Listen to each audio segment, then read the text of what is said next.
chapter 35, section 3. So the revolutions of 1848 fail. It seemed like the Congress system was strong, but it wasn't. Nationalism was going to destroy the balance of power.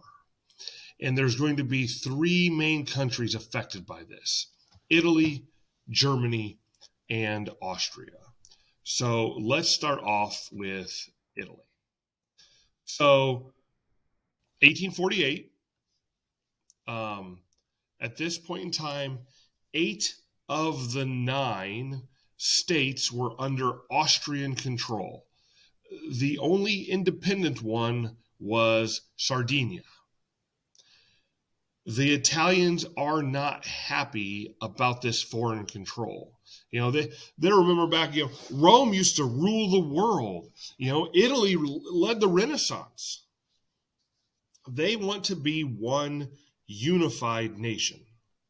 And so Sardinia was going to take the lead in trying to kick out the Austrians. Count Camillo di Cavour, he was the Sardinian prime minister, and he believed in industrialization. He wanted to build up those industries, and he wanted a constitutional monarchy for Italy. And Cavour realized only Sardinia was in the position to drive out the Austrians. And so he makes an ally of Napoleon III.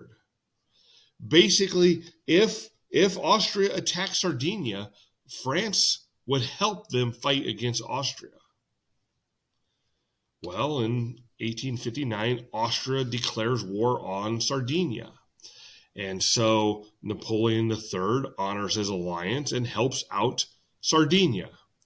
Austria is defeated. And Sardinia is going to unite with Lombardy. And by the time you get to 1860, other northern Italian states will also unite with Sardinia. In 1860, the southern Italian states, you're going to have a guy by the name of Giuseppe Garibaldi. And he's going to lead a revolution. Garibaldi, he had spent most of his life in Brazil and Uruguay in South America. He had been exiled there, kicked out. And so while there, he's going to learn about, guerrilla warfare. This idea of hit and run attacks. You don't line up and just fire at each other. You hit and you disappear. Small groups of soldiers would hide and then attack and then go hide again.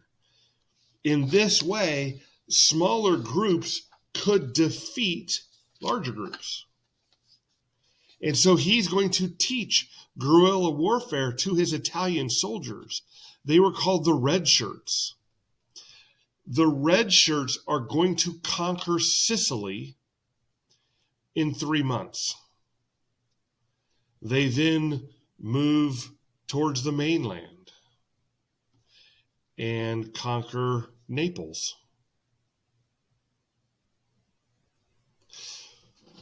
By the time you get to 1861, the northern and the southern nationalists had combined, and they have formed the Kingdom of Italy. And it is going to have a constitutional monarchy. And it will be led by King Victor Emmanuel II of Sardinia. Now, the one that wasn't happy with them is actually going to be the Papal States. The Pope wasn't happy. He wanted to keep control of the Papal States. And so they try to fight against this Kingdom of Italy, But in 1870, the Pope loses, and the Papal States will be made part of Italy. Let's take a look at Germany. Nationalistic feelings are going to be strong in the 39 states of Germany. You had poets and you had writers and you had composers that would write about German nationalism. In 1834, you're going to have a trade agreement among a lot of these German states, basically saying, hey, any trade between us, there won't be any tax on trade between German states. But they weren't united, though, because a lot of these smaller states' rulers don't want to lose their power. Austria down there also doesn't want to see Germany unify together. But in 1862, the Kingdom of Prussia overcomes these obstacles.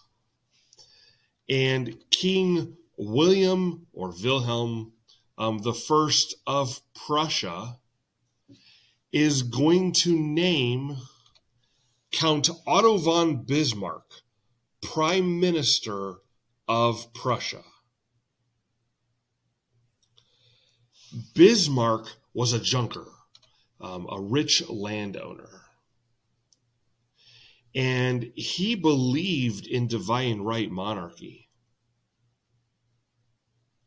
And he gives a speech where he says he will not unite Germany by speeches and voting, but instead he will unite it by blood and iron. And he believed that a war was needed against a common enemy to bring everybody close. Unite everybody together against a common enemy.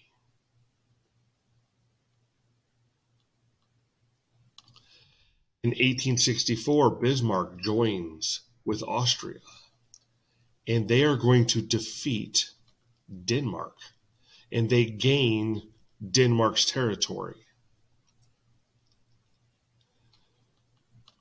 But then in 1866, Bismarck goes to war with Austria. Prussia is going to win this war in 7 weeks. And remember, we're coming out of a time period where wars would last years and years, if not decades. But Prussia had superior weapons. Russia had better railroads to move their troops around.